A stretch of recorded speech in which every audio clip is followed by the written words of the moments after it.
আপনার জীবনে যখন কোনো সমস্যা আসবে, সমাধান কিন্তু আপনাকেই করতে হবে। পৃথিবীতে এমন একজন মানুষ পাবেন না স্বার্থ ছাড়া আপনার জীবনে কাজে আসবে। সেহেতু নিজের জীবনের ভুল সিদ্ধান্তগুলো এড়িয়ে চলুন এবং সঠিক সিদ্ধান্তগুলো নিজে আঁকড়ে ধরে বাঁচার চেষ্টা করুন। একটা চালাক মানুষের গল্প শুনে যান আজ।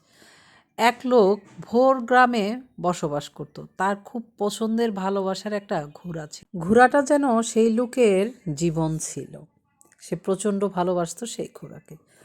হঠাৎ করে ঘোড়াটা এক জায়গায় ঘাস খেতে খেতেই সেখানে পরিত্যক্ত একটা কুয়ার মধ্যে পড়ে যায়। কিন্তু পরিত্যক্ত কুয়াটা ছিল অনেক গভীর। পানি ছিল না, তবে অনেকটাই গভীর ছিল। পড়ে যাওয়ার পরে হঠাৎ একটা লোকের চোখে পড়ে। তখন সেই ঘোড়ার যে মালিক তাকে ডাকে এবং জানায় যে তোমার ঘোড়াটা তো সেই কুয়ার মধ্যে পড়ে গেছে।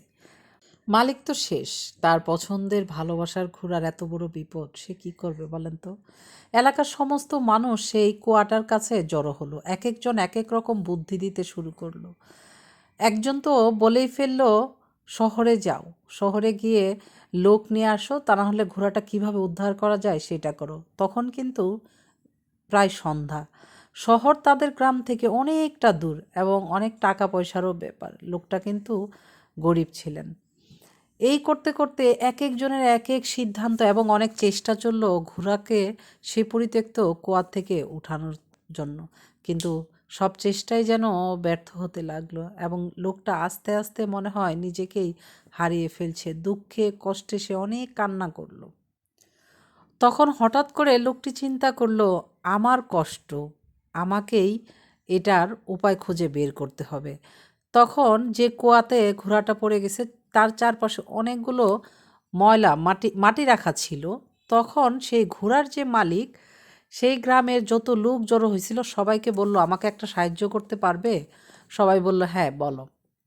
পরে বলল লোকটা, যেহেতু ঘোড়াকে শহর থেকে মানুষ আনতে পারবো না এটাকে উদ্ধার করার জন্য, এবং আমরাও অনেক চেষ্টা করলাম এটাকে উঠাতে পারতেছি না, তাহলে এক কাজ করি, সবাই মিলে কুয়াতে কিছু কিছু করে বালু ফালাতে শুরু করি। বালুগুলো ফালাইলে যাতে করে ঘোড়াটা ওইখানেই মৃত্যু হয়ে যায়, যেহেতু তাকে উঠাতেই পারবো না, কি আর করার, মাটি চাপা পড়ে যাবে। সবাই বলল আচ্ছা ঠিক আছে।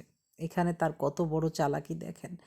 সবাই একটু একটু করে মাটি ফালাতে থাকে আর একটু করে কিন্তু সেই পরিত্যক্ত কুয়াটা ভরতে থাকে এবং ঘোড়া আস্তে আস্তে আস্তে আস্তে করে উপরে উঠতে থাকে। এইভাবে কুয়াটা যখন একদম ভরে গেল, কুয়াটা কিন্তু যখন ময়লা ফালায় ঘোড়া কিন্তু আরেকটা সাইডে দাঁড়ায়। এইভাবে দাঁড়াইতে দাঁড়াইতে পুরা কুয়াটা ভরে গেল, ঘোড়াটা বেঁচে গেল। মালিক নিজের বুদ্ধিতে তার ঘোড়াটা ফেরত পেল।